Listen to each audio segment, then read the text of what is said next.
રાજકોટના ધોરાજીથી જામકંડોરણા સુધીનો 18 કિલોમીટરનો મુખ્ય હાઈવે માર્ગ અતિશય ખરાબ હાલતમાં। વાહન વ્યવહારમાં ભારે મુશ્કેલીઓ સહન કરતા વાહન ચાલકો ત્રાહિમામ પોકારી ગયા।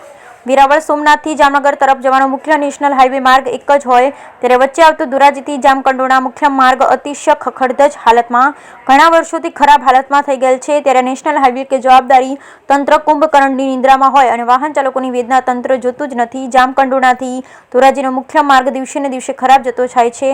નથી કોઈ રોડ રસ્તાનું સમારકામ નથી કરવામાં આવતું અને નવીનીકરણ પણ કરવામાં આવેલ, તેથી 18 કિલોમીટરનો મુખ્ય માર્ગ બિસ્માર હાલતમાં પડી ગયેલ છે। ત્યારે જામકંડોરણાથી ધોરાજી વચ્ચેના મુખ્ય માર્ગ ખરાબ હાલતમાં થઈ ગયેલ, તેથી વાહન વ્યવહારમાં લોકોને ભારે મુશ્કેલીનો સહન કરવાનો વારો આવેલ છે। નાના મોટા અકસ્માત સર્જાઈ રહ્યા છે। રાહદારીઓ ત્રાહિમામ પોકારી ઉઠ્યા। મોટરસાયકલ હોય કે મોટા વાહનોની અવરજવરમાં સમયસર પહોંચી શકાતું નથી। રોજના હજારોથી પણ વધારે વાહનો આ જ માર્ગ પરથી પસાર થતા હશે।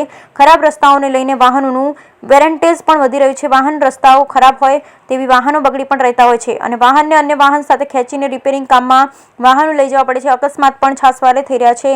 રાહદારી હોય કે વાહન ચાલક, વિદ્યાર્થી હોય કે અપડાઉન કરનાર વ્યક્તિઓ, તમામ લોકોને ભારે મુશ્કેલીઓ સહન કરવામાં આવી રહી છે, પણ નિર્ભર તંત્ર હજુ સુધી કોઈ રસ્તાઓનું સમારકામ હાથ ધરવામાં આવેલ નથી। ઘણા વર્ષોથી જામકંડોરણાથી ધોરાજી તરફનો મુખ્ય માર્ગ અતિશય ખરાબ હાલતમાં છે અને લોકોની એક જ માંગણી છે કે તાત્કાલિક રસ્તાઓનું સમારકામ કરવામાં આવે। તંત્રના પાપે હજારો વાહન ચાલકો, વિદ્યાર્થીઓ, અપડાઉન કરનાર લોકો ઘણા વર્ષથી યાતનાઓ ભોગવી રહ્યા છે, તો તંત્ર ક્યારે જાગશે તે જોવાનું રહ્યું। આ વિસ્તારના ધારાસભ્ય જયેશભાઈ રાદડિયા કે સંસદ સભ્ય શ્રી રમેશભાઈ ધડુક, તાલુકા પંચાયત કચેરી, લોકોના મત થઈ ચૂંટાવી આવેલા તમામ સભ્યશ્રી, હોદ્દેદારો, જામકંડોરણા તાલુકાના ગ્રામીણ વિસ્તારો, સરપંચશ્રીઓ, જાહેર સંસ્થાઓના આગેવાનો આ ભંગાર થયેલા રોડ ખબર નહીં જોઈ હોય તેવું જણાઈ રહ્યું છે। બ્યુરો રિપોર્ટ અતુલ લશ્કરી, જામકંડોરણા।